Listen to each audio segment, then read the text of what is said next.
Pernah tidak kalian ngerasa dulu uang 100.000 terasa banyak, tapi sekarang cepat sekali habis?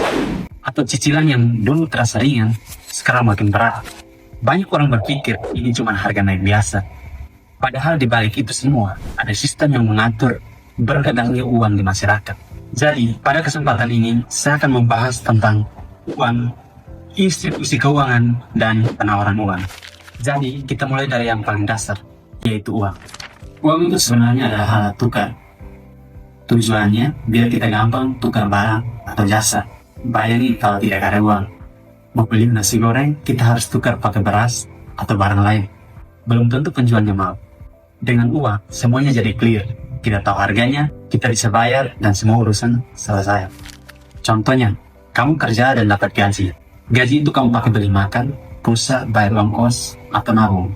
Jadi, semua aktivitas itu butuh yang namanya uang. Uang juga bisa disimpan. Misalnya, kamu nabung untuk beli motor tahun depan. Selain itu, uang juga bisa dipakai buat bayar belakangan, seperti cicilan HP, mobil, ataupun motor. Jadi uang bukan buat hari ini, tetapi juga buat rencana ke depan. Sekarang bentuk uang juga makin beragam. Dulu orang pegang uang tunai, dan sekarang banyak yang pakai saldo ATM dan dompet digital. Contohnya, kita biasa membayar makanan atau apapun itu dengan QRIS atau transfer. Walaupun tidak pegang uang fisik, tetapi sebenarnya itu adalah uang yang tetap nilainya sama. Supaya uang ini bisa dipakai dengan aman dan teratur, maka muncullah yang namanya institusi keuangan. Lebih tepatnya, institusi keuangan adalah tempat uang kita diurus dan diputar. Contoh paling dekat, ya bank. Ketika kita nabung di bank, uang kita tidak hanya disimpan, tapi juga dipinjamkan kepada orang lain yang butuh modal usaha, beli rumah, atau kebutuhan lain. Misalnya, kita nabung 1 juta di bank. Uang tersebut tidak hanya diam. Bank akan meminjamkan sebagian ke perusahaan kecil untuk membuat usaha. Dari situ, usaha jadi jalan, orang dapat kerja, dan uang terus berputar. Because money never sleep. Inilah kenapa institusi keuangan itu sangat penting. Karena dengan adanya institusi keuangan, uang tidak berhenti di satu orang saja. Selain bank, ada juga lembaga keuangan lainnya.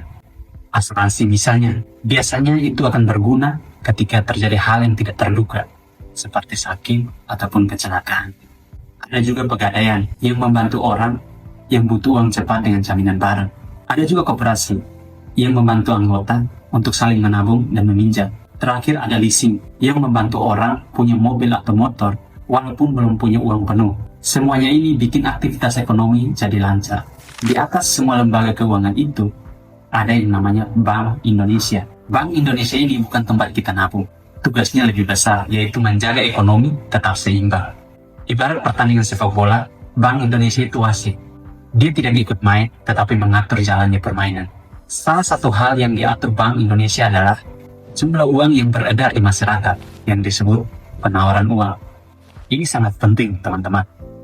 Kalau uang yang beredar terlalu banyak, orang gampang belanja. Permintaan jadi naik dan barangnya tetap, dan mengakibatkan harga akan naik.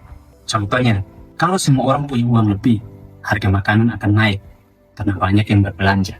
Sebaliknya, kalau uang beredar terlalu sedikit, maka orang jadi susah pinjam uang. Yang usaha kesulitan modal, pembelian menurun, dan ekonomi jadi lambat.